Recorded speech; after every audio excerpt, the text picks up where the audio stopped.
Hey everybody, welcome back to the Court of Random Opinion. My name is Neidigh. It is still January 1st, at least for a couple more hours here on the East Coast, so Happy New Year if you're watching this. I decided to do this last minute because I saw there was a Will Smith lawsuit that was popping up on my feed, and the mainstream media has been framing it as this sexual harassment lawsuit, and it is true that one of the the complaint lists sexual harassment as one of the issues, but the facts outlined in this document don't really amount to sexual harassment, in my opinion. Or at least, let's put it this way: if everything happened exactly the way that this person is saying it happened, then maybe. But it's just a little confusing, just kind of odd. So we'll take a look at it. It's not a very long document. I expect this stream to be a little bit short, but I hope you all had a good time yesterday with your families and today. And let's take a look at what's going on here, and then you guys can decide for yourselves what you think about this lawsuit. Like I said, it's not a long complaint. It's 15 pages total, and we're just really going to read the meat of it. If you're new to this channel, you haven't seen me before, just know that I am not a lawyer. I worked in psych for a long time. I have my master's in criminology and my bachelor's in psych, so I have some I've studied a lot of topics relating to stuff like this, but I've never been a lawyer. So don't take this as legal advice. I'm mostly just interested in the courts and how they work from a public opinion standpoint. I think that's important. And you don't have to be a lawyer to have an opinion on court stuff. The jury is not made up of attorneys. So, all right, let's pull this up. IB0093, thank you very much. How are you doing? It's good to see you. All right. So the people being sued here are Trey Ball Studios, which is Will Smith's, that's a Will Smith company, and Will Smith. And then there's Does 1 through 50 inclusive, which if you haven't seen anything like this before, Does 1 through 50 are like anonymous people who could be added into the lawsuit later on, but they don't have them listed here yet. So right now, Brian King Joseph, who is a violinist who worked for Will Smith during one of his tours, or maybe multiple of his tours, I'm not sure, he's suing Will Smith and Will Smith's company. So let's take a look at what he had to say about that. We're going to skip down to the factual allegations. Okay. It says plaintiff, but that would be Brian King, right, is a professional violinist who became employed by defendants in connection with a high-profile live music tour as a touring musician and crew member. Following studio sessions with several high-profile artists, plaintiff was referred to defendants for a potential recording opportunity. Two representatives for defendants contacted plaintiff about coming out to Smith's personal residence for an introduction. Okay. In or around November of 2024, Omar provided plaintiff with Smith's address. So, like, who exactly is Omar? I guess this guy must go by Omar, because I keep seeing Omar in this complaint, and I'm assuming that this guy's name must be Omar from like nickname or something. I just don't know. So, all right, let's get back down here. Let me get a sip of water. 1 sec. Sorry.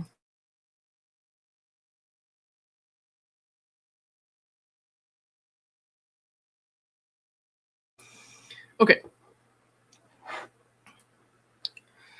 In or around November 2024, Omar provided plaintiff with... Oh, no, Omar can't be plaintiff because... Hang on. Let's do this. How about this? No? That's the only Omar reference in this document.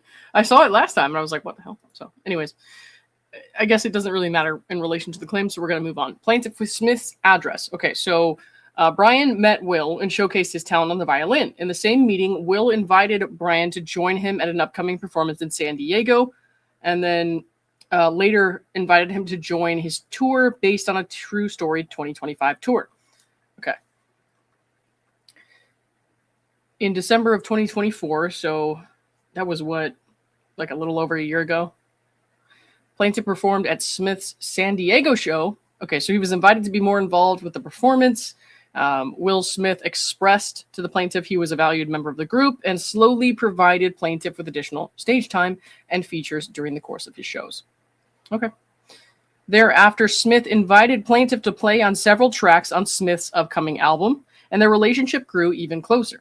Smith and plaintiff began spending additional time alone with Smith, even telling plaintiff that you and I have such a special connection that I don't have with anyone else, and other similar expressions indicating his closeness to plaintiff. Now, this in and of itself, honestly, depending on your relationship to your friends, some people are going to say that's creepy. Some people are going to say, no, that's normal. But if you have a close relationship to somebody, it's really up to interpretation. It depends on your relationship with that person. So this statement right here that they're going to use to try to indicate some sort of grooming, it's really up to interpretation. And since I know very little about the relationship between Will Smith and Brian King, the plaintiff, I am not really able to kind of assign too much value to that. So I'm just going to move on from that at this moment. Following a 2-month break from the December performance, plaintiff was provided with documentation and touring information for Smith's global tour. The tour would span over several months, and plaintiff was provided with a full schedule for the upcoming performances. In reliance of the upcoming tour, plaintiff advised defendants' representatives that he would be spending thousands of dollars for additional musical equipment, medication, and other necessities for the upcoming tour. Okay. I don't know what this really means for his lawsuits.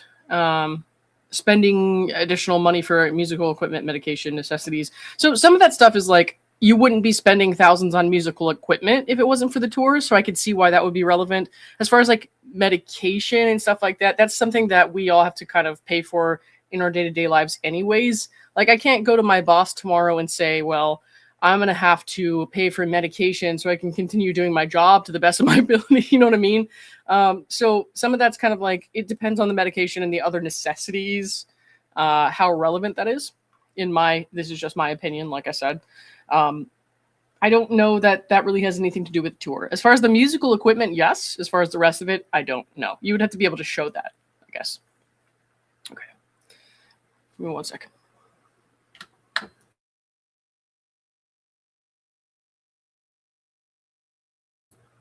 All right.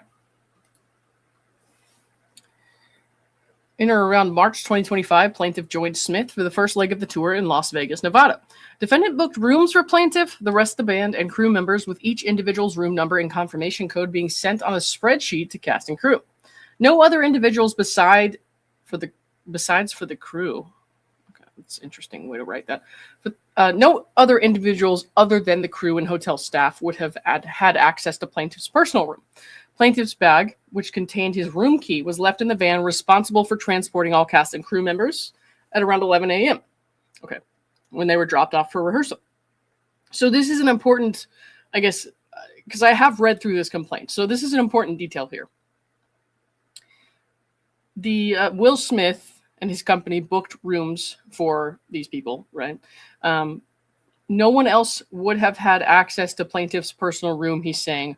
But then he says that the bag was left in the van responsible for transporting everyone when they were dropped off for rehearsal. So keep that in mind. The bag was in a van and it was left somewhere in a parking lot. So that's going to be kind of an important detail. Plaintiff requested that management retrieve his bag at 3 p.m., at which point management indicated they were unable to find it. Okay, so it was left in the van somewhere. They couldn't find the bag anymore. So that is an issue, right? At 5 p.m., management returned to plaintiff with the bag, which contained his key. Okay, so they came back. They found his bag and the key. On or about March 20th at around 11 p.m., while staying at a hotel in Las Vegas for a scheduled performance with defendant's tour, plaintiff returned to his assigned hotel room and discovered evidence suggesting that an unknown person had unlawfully entered the room.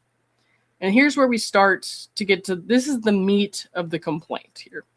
According to hotel security, there were no signs of forced entry into the room, and the only individuals with access to the room would have been a part of defendant's management team who booked the hotel room for plaintiff. This information was documented by phone calls between plaintiff and hotel security. Okay. The evidence included a handwritten note addressed to plaintiff by name, which read, Brian, I'll be back no later, seek 5:30, just us, John Hart, Stone F. Okay.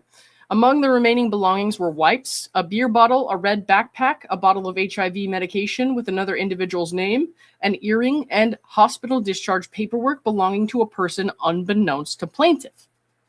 Okay. So he let's recap this a little bit. He lost his bag, right? So the bag was put in the van after they dropped them off for rehearsal. The bag had his room key in it. The people couldn't find his bag when he asked them to retrieve it. Then they come back later on and say they did find it. His room key is in there. So now he goes back up to his room. And when he goes into his room, he finds someone else's belongings as well as a note that says, Brian, I'll be back no later than 5:30, heart, stone F, right? Okay. And there was like a whole bunch of other stuff, like hospital discharge paperwork, but whatever. Brian, the plaintiff, feared that an unknown individual would soon return to his room to engage in sexual acts with plaintiff. Okay, so if I'm Brian, which Brian is a pretty common name at this point, my initial thought is, oh my God, the hotel assigned this room to two people, because that's happened to me before. I've been assigned to a room, and it's unfortunate, right? And gone to the hotel room, and then I opened the door, and there was like bags and medication there, and it was a mistake. The hotel made a mistake. It wasn't like some sort of conspiracy to groom me for sexual activity. It was just like the hotel made a mistake, and I was mad about that. I understand being mad, and I even understand the initial reaction of being afraid of like more nefarious things, or being afraid that something bad is supposed to happen here. So you leave the room at that point. You go talk to the front desk, right? Anyways, let's continue reading. Concerned for his safety and the safety of his fellow performers and crew, plaintiff immediately notified hotel security and representatives for defendant, obtained photo documentation, requested a room change, and called the local non-emergency police line to report the incident. Okay, so everything about this seems like the right way to go. This seems like where the incident should have kind of ended. I don't... Let's keep going so you can understand why I think that. Okay. Plaintiff reported the event and followed all instructions he was given by defendant's management team. He filed a full written incident report with hotel security, communicated with hotel management, and offered to provide all information to defendant. Plaintiff made clear that his only concern was safety and that he did not wish to receive any special treatment or compensation. Okay, so this is like fair enough. So he sounds like he did all the reporting that he needed to do. That was based on his concerns that somebody was going to come in there and try to have sex with him or whatever he's claiming he was afraid of. So he did all the right things in reporting that, right? I want to point out here that they're writing, he provided all information to defendant. And when we see this stuff in the headlines, it makes it sound like he talked to Will Smith about all this stuff. But actually, Will Smith's company is like being used as a placeholder, I guess, defendant as a placeholder for Will Smith himself. So there are lots of employees, I'm sure, of that company. And so he probably reported it to someone there and said, like, this is what's going on. I'm making these reports, whatever. So the headlines you see in Variety, TMZ, whatever, they're not going to really dig into the meaning of that. So I just want to keep that in mind as we move forward here. How about that? Okay. All right. So he did that. On or around March 21st, plaintiff traveled back to LA the next day to support the cast and crew for a pre-recorded show. However, plaintiff was told by Tim Miller that it was too late to enter through the crew entrance and that they would see him in New Mexico just weeks later for the next leg of the tour. Okay, got it. On or around March 23rd, plaintiff reached out to Miller to speak about the next leg. And then the next day, plaintiff spoke with Miller, and Miller Miller began blaming plaintiff for the incident that transpired on March 20th. Okay, so the issue here is that they basically don't believe him. They said, based on what they heard from other people, it was like he made it up. But let's read 37 here. Rather than being protected against further assault, okay, and for attempting to understand plaintiff's complaint, plaintiff was shamed by defendant and told that he was being terminated. Okay, so there's no like physical abuse or attack or anything like that thus far that we can know of. When people see the word assault, and it depends on where you live, but when people see the word assault, they usually think actual attack, physical attack, right? But in some places, like, or in most places, maybe even, I don't know, assault actually means like the credible, like physical threat of an attack, right? Battery is like the actual act of attacking someone. so I say assault and battery, so it just depends on where you are. I don't know the specific laws in California. As you guys know, I'm not an attorney, so I couldn't tell you what assault means in California or wherever they were at the time this took place. But when you hear the word assault, you think somebody being physically abused, beaten, battered, something like that. So that is kind of contributing to some of these sensational headlines, I'm sure. Let's see. Rather than being protected against further assault and for attempting to understand plaintiff's complaint, plaintiff was shamed by defendant and told that he was being terminated. Okay.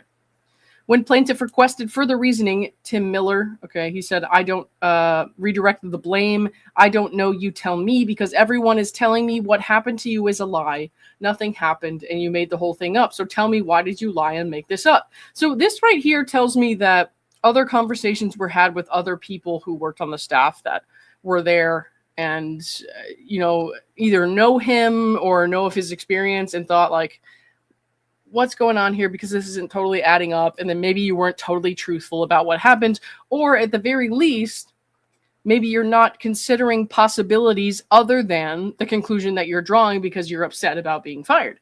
I don't know, man. So, 1 second. Let me get some water real quick, and then we'll. Sorry about that. You can probably hear my echo. Close my mic.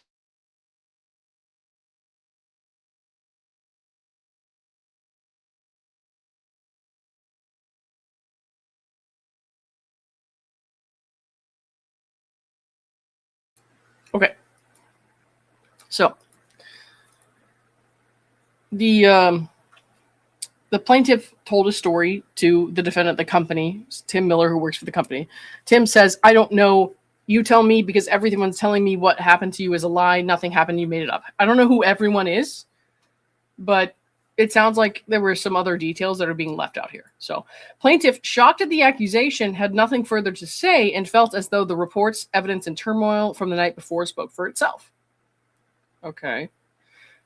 As requested by Miller, plaintiff submitted evidence in a timeline of the events that transpired on March 20th, 2025, attempting to explain the traumatic series of events that occurred that evening. Look, again, lots of us have been, unfortunate, parties to situations that are uncomfortable, like you get assigned to a room that someone's already in and stuff like that. But like, is it traumatic? That's a person by person basis. I'm not saying this guy wasn't traumatized in any way, because finding a note like that with your name on it, Brian, would be disturbing, right? So that is a disturbing thing to come across. And I too would be like, what the fuck? But Brian is a pretty common name. So as far as court goes, you're going to have a hard time convincing the court that whoever was accidentally assigned to the same room as you was doing something nefarious if like every, 10th guy or something is named Brian in the area. You know what I mean? So that's kind of tricky. I'm not saying like nothing wrong happened here. I don't know if he deserved to be fired. In my opinion, from what we can see here, I don't know if he deserved to be fired. I think that might be improper in that part of the lawsuit, depending on how California laws are around wrongful termination, stuff like that might be actually, a thing that needs to be seen by a jury and decided. But as far as this like sexual harassment type stuff, I'm like, that doesn't really factor in here. That doesn't really add up. Like your employer and Will Smith, they didn't sexually harass you based on what you're saying. And there's no other evidence or anything to kind of set that up. So let's put it that way. We'll keep moving on here. Is this Tim Miller the same Tim Miller with the Deadpool stuff? I don't know, Guilt, but I don't think so. I don't think so, but I'm not sure. I'm not sure. So I'll be honest. I've just read the legal complaint, and I know these are really common names. Like even Will Smith is a common name, right? So I don't know. All right, let's see. Defendant never made any effort to verify if the safety concern was true or not. One call to hotel security would have been sufficient. Instead, defendant was intent on firing plaintiff because he reported the attempted sexual assault. And that's why I wanted to talk about the definition of assault. there, right? So he's saying assaults, and in this context, assaults, this could be, and somebody who's a lawyer or a paralegal or something, correct me in this situation. This could be a place where assault is just defined as like the credible threat of physical abuse or harm. But when somebody hears sexual assault, they're going to think it's something much worse and much more nefarious. So like this guy was assigned to a room. He went up to the room, found that someone else's belongings were in there, and there was a love note left for somebody there. And so he's like, I was sexually assaulted. I'm like, personally, I wouldn't go out on a limb like that and say I was sexually assaulted if that happened. I would more think it was a mistake on the part of the hotel, but I don't know. Let's keep going here. Miller also indicated in person and via email that the tour was moving in a different direction, which was part of the reason for plaintiff's termination. So when you're being fired, that's like a pretty common phrase to hear, as far as I understand. However, following plaintiff's report and termination, defendant hired another violinist to assume the same position on the tour. Well, another violinist would be a different direction, but at the same time, if I'm the defendant, I would also be upset by that. I'd be like, they fired me and they hired this guy. Like, I would be pissed. So it's kind of tricky. This hiring strongly suggested that defendant's stated reason for the termination was pretextual. So, you're going to have to be able to connect those dots in court. You're going to have to be able to prove that A, like you were doing a great job, B, that no other complaints were made about your performance or behavior ahead of time, C, like just that you didn't do anything else wrong, basically in general. There's so much that goes into all of this stuff that this person is leaving so many doors wide open that I'm having a hard time really I don't want to say believing, because I do think that it's possible that there was a situation in the hotel that happened that made him uncomfortable or made him feel unsafe. It's possible. But I'm having a hard time connecting that to his employment issues because I feel like so much is being left out. And 42 here, which is the kind of sensational headline-grabbing paragraph, 42, which we're about to read, this is where the defendant really lost me. Because think about everything we just read and tell me if this makes total sense to you, okay? Plaintiff further pleads on information and belief that defendant's conduct goes beyond a mere failure to protect an employee's safety or a dispute over a claim. The facts strongly suggest that defendant Willard Carroll Smith II was deliberately grooming and priming Mr. Joseph for the further sexual exploitation. The sequence of events, Smith's prior statements to plaintiff, and the circumstances of the hotel intrusion all point to a pattern of predatory behavior rather than an isolated incident. So the sequence of events where they met, became friends, he hired him, whatever. What about that as predatory? He saw a show of the plaintiffs and said, you're really good at your job. I want you to be on my show. How is that predatory? Smith's prior statements to plaintiff, which as we read above, were basically saying, I have a connection with you that I don't have with everyone else. So basically saying we're close. He didn't say we have great sex. Let's bang again. That's not what we read there, right? This is not a sexual statement. Saying we have a connection is it depends on who you are and how you relate to people, but that's not a sexual statement. That's not inherently sexually harassing in any way, especially if you agree with the person saying that you are good friends. And it's oh my gosh, we have a great relationship. I love that for us. It's a great thing that we have in our lives to connect with each other and share these performance, kind of enjoyment of performing for people and all that stuff. That's not sexual harassment or grooming. And then the circumstances of the intrusion all point to a pattern of predatory behavior. Again, the circumstances of the hotel intrusion, it's again, that could have been a mistake by the front desk. Because it sounds like they had their keys, they went to rehearsal, and then they hadn't gone up to their rooms yet, right? Because the bags were left in the van. So it was it sounds to me like they went to the hotel or wherever they were staying, checked in. Okay, the rooms aren't ready yet, but we have rehearsal, so we'll come back. So they come back, they get their keys, They put the bags back in the van. They go rehearse. And then he's like, I want my stuff so I can go up to my room. He goes up to his room to find, unfortunately, that someone is already assigned to that room. And it's creepy and weird. And that I would be upset about that too. But I would be upset with the hotel staff. You know what I mean? Again, that doesn't really prove that Will Smith ever sexually harassed him, exploited him, or groomed him.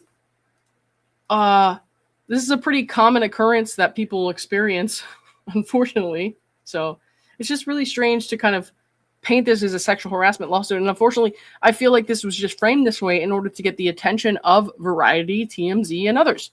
It's like people won't read the lawsuit. They'll hear sexual harassment and they'll read the Variety article and they'll think, oh my gosh, he definitely did it. You know what I mean? And that's not fair to people who have actually been through sexual harassment or assault and need the court system, because if this were to move forward, people would find out the guy's, saying stuff that doesn't add up.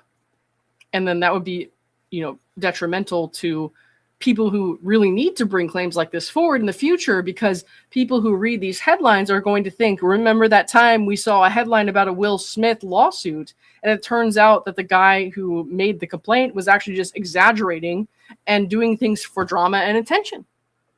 So we don't believe this next person. Like, that's a problem. And so that's why I talk about this stuff, even though I'm not a lawyer. But is he saying the note was left by Smith? No. He's saying the note was left by some unidentified individual, which could be true. There could have been a note addressed to a man named Brian in a random person's hotel room. You know what I mean? So, like, he's saying that that's proof that Will Smith groomed him sexually, which doesn't really track for me. I'm kind of like, what? So, yeah. Could he have been in a double room and all those things were intended for someone else? I don't think so. I would feel like if there was a double room, then he probably would have talked to the person he was supposed to be staying with. And we would also probably be hearing in this complaint about the roommate. So I would just think that he was supposed to be staying in a room alone. That's just my thought. So, yeah. Anyways. Like I said, guys, this is a short complaint. We'll read through the causes of action here real quick. Just first cause is retaliation in violation of reporting sexual harassment. Okay. So again, you're going to have a hard time proving that any sexual harassment occurred when the actual offense is like quite possibly that the hotel front desk made a mistake. Right? Second, retaliation. Plaintiff incorporates blah, blah, blah. Okay. As a direct and proximate result of the acts of defendants, plaintiff has suffered humiliation, mental and physical distress, and anxiety, and has been generally damaged in an amount to be ascertained at the time of trial. I'm not saying that's not true. I'm saying I question the credibility of his claims based on the connections that he's making to sexual harassment, assault, that kind of thing. I question the credibility of his other claims that were outlined quite well. So if you are looking for a payday, which this guy and many others who file lawsuits like this may be, I'm not saying definitely, I'm saying it's possible. If you're looking for a payday and you want to go after somebody like this, the best course of action that he could have done was to be like, I made an actual, valid complaint to my employer, and my employer fired me because it was inconvenient, right? It's not to try to connect it to sexual harassment. The connection to sexual harassment will get you views and stories on Variety and shit like that.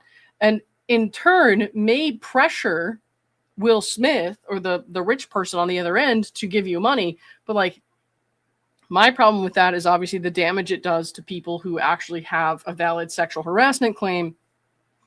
And then they're not taken seriously because of people who used it like this. So it's like, I understand, but I don't agree with it, right? I think that this is unfair using the sexual harassment statutes like this. I don't like it. But he's going to have a very hard time, obviously, presenting this in court and winning that lawsuit based on what's going on there. Michelle says, don't forget to spank the like. Michelle, that's sexual harassment. No. All right. Third cause of action, retaliatory termination in violation of public policy. All right. And fourth cause of action, Bain Act violation. I don't know what the Bain Act is, so I don't want to get too much into that. I don't know what the Ralph Act is, so I don't want to get too much into that. And then the sixth cause, of course, is sexual harassment in violation of FIHA. Okay.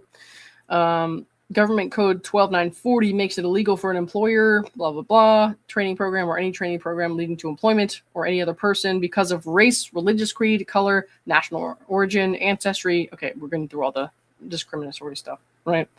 Okay, so makes it illegal for an employer, blah, blah, blah, leading to employment.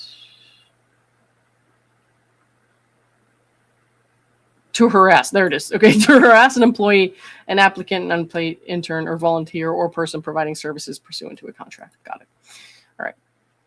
It further states an employer may also be responsible for the acts of non-employees with respect to harassment of employees, applicants, unpaid interns or volunteers, or persons providing services pursuant to a contract in the workplace if the employer or its agents or supervisors knows or should have known that the conduct and fails to take immediate and appropriate corrective action. So here's where he could kind of maybe take advantage of that law, because it says, the acts of non-employees with respect to harassment of employees. But the thing is, like, an accidental room misassignment is not harassment of anyone. So he's going to have to prove that it wasn't just an accident, that it happened on purpose. And if he can do that, then I'll change my mind, right? Okay. I don't think we really have to go through the rest of this too much, but the prayer for relief is he prays for judgment as follows: for special, general, and compensatory damages according to proof at trial, for punitive damages according to proof at trial, for reasonable attorney's fees, expert witness fees, and other litigation expenses pursuant to law, for injunctive relief where the court deems appropriate, for all other relief the court deems appropriate and just, for a total amount of damages as determined by the jury. Okay. Give me 1 second to get some water.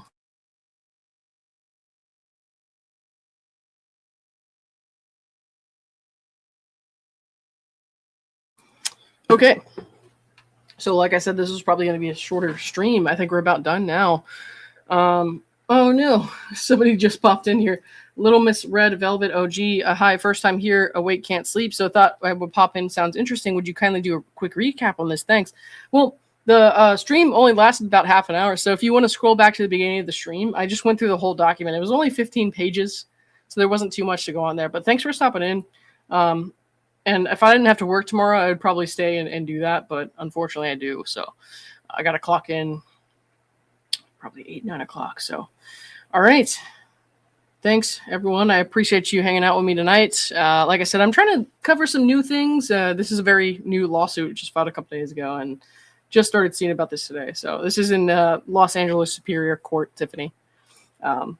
And I will see you guys tomorrow. We'll probably get back into covering some of the Baldoni Lively stuff, maybe some of the deposition from Jamie, which we haven't gone over yet. But anyways, much appreciated, guys. Thanks for hanging out. Happy New Year again to you and your families. I came in too late to see you in the replay. Yeah. All right. Thanks, everyone. Appreciate it. And if you don't know yet, my backup channel is here because, like stuff, when I openly use the words like sexual harassment and stuff like that, I think it is important not to censor things as much as I can. Sometimes I have to in the title or nobody will see it. But if you want to follow me on my backup channel in case YouTube bans stuff like this, you can find me on Twitch. It's LethalLauren904, same username. And that is where my backups will be just in case they ever get removed on YouTube. Okay, well, I got to go for now, but see you all later. Thanks, guys, and I appreciate you.